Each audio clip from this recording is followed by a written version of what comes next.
I'm making this video to share some of the problems I had rebuilding my Quadrajet. Not because I'm an expert on Quadrajets, but because I had a lot of problems that I couldn't find any publishing on.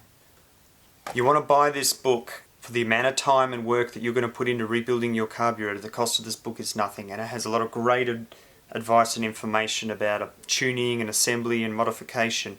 However, it does not have a lot of information on the warping of the air horn and other parts of the carburetor that make the thing virtually a write-off lemon, but it can be repaired. It's a lot of hard work and very shitty, and you've got to really love these carburetors and want your car to be as original as possible to do it. You don't ever want to screw your air cleaner into your air horn here.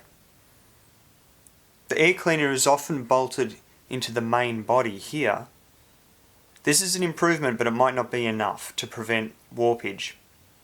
The stud for my air cleaner taps into the base plate, into a hole drilled here and with a thread tapped in.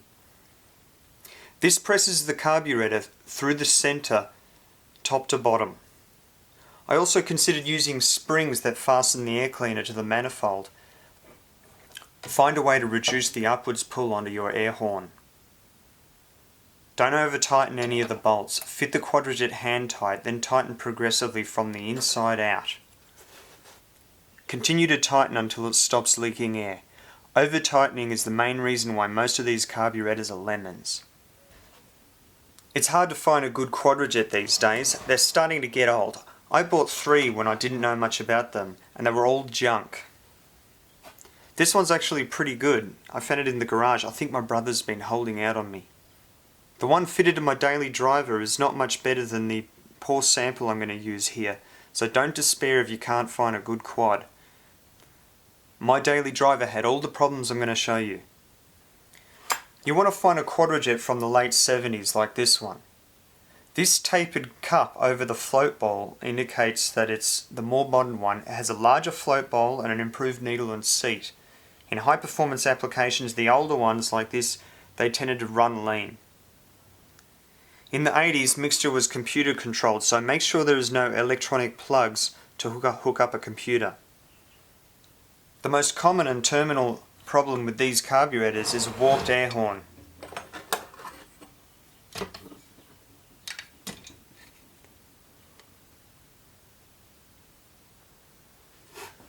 It's hard to tell on a unit that's not disassembled unless you know where to look.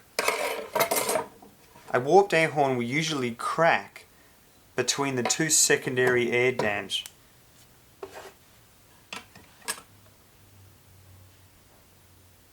This one has a very clearly pronounced damage. When your air horn is warped, you will lose gasket pressure under the center of the air horn, causing air to leak that might sound like a train whistle. To repair my air horn, I marked the high spots, applied heat with gas and used a piece of wood as a punch to hammer down the high spots. When it was as close as I could get it, I blocked the air horn flat with a sheet of wet and dry sandpaper on a pane of glass. There's much more to bringing these Quadrajets back from the grave. The main bodies get warped. The throttle bodies or base plates, they warp too. It can all be fixed. Like, comment, share, or ask me to post another video if you have any questions. Good luck.